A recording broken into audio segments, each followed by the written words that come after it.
Vergil's grudging appreciation of Jane Ormond's aria did not salve his anger one bit.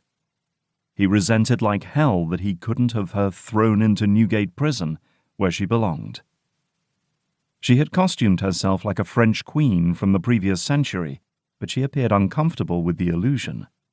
She held herself stiffly whenever she moved, as if she expected the high white wig to topple off, or the padded hooped gown to tip her over.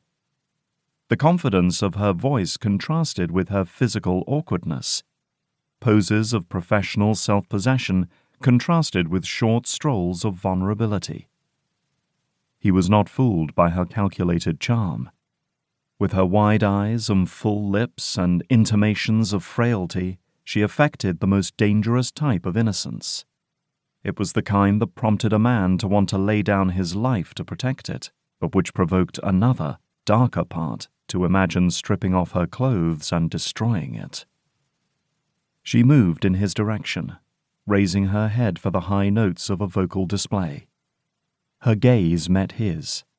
A flicker of curiosity passed, as if she perceived that he would not be here if duty did not demand it. He knew that nothing in his appearance told her that.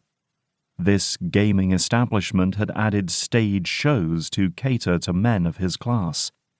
They took breaks from their gambling to eat in this salon and enjoy a concert of opera, or, later, entertainment of a much baser sort. She looked longer than she ought, boldly meeting his inspection with one of her own. He suppressed the alarming combination of protective and erotic inclinations that those wide eyes summoned by concentrating on all of the trouble that she had caused him the last 2 weeks. Morton slid into the other chair at his table. Morton did look out of place, with his bearish form and unfashionable beard. "The girl is here," he said, "in a room in back. Miss Ormond brings her every night, to wait there while she sings. I spoke with the man at the door and he saw them come in together tonight." Vergil rose. "Miss Ormond sings an art song after this aria. Let us do it now. We will have the girl out before she finishes." The unsuspecting Miss Ormond warbled on. "If she is smart, she will run for the coast when she learns her plans were foiled. As for the girl, we will bring her to the country to recover, and no one will be the wiser."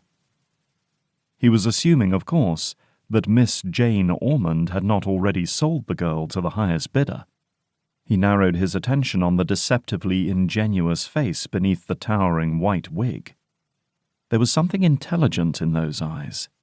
No, she wouldn't have risked all of this for so small a prize as a virgin's price. Perhaps she had planned to ask for a ransom, but most likely her intentions were to sell the girl in marriage. Since she had served as the girl's maid and they had traveled from America together, she undoubtedly knew about the inheritance. This all might have been avoided if Dante had been more alert. His own fault that, sending his brother to meet their ship, but whoever expected this chit of a maid to dare such a thing? The seedy back corridor contrasted with the opulence of the dining salon. Morton gestured to a door tucked beneath a stairway. Vergil turned the handle. He had visited singers' preparation rooms before, and they were normally disasters of confusion. This tiny space had been carefully organized. A brace of candles sat on a small table that also held a mirror and containers of paint. Costumes and day clothes hung from a row of hooks on the wall. A chair crowded the shadows to the right of the table, and a young woman sat mending there, with her needle and cloth held close to the flames. "Miss Bianca Kenwood?" She looked up in surprise, and he immediately began calculating how much he would have to increase the bribe to Dante. She could well be a sweet girl, but Dante judged females by appearance, not character, and hers was not impressive. The brown wisps of hair escaping her cap looked more frizzy than curly. Her nose turned up at the end, which might have been charming if the nose had been less broad.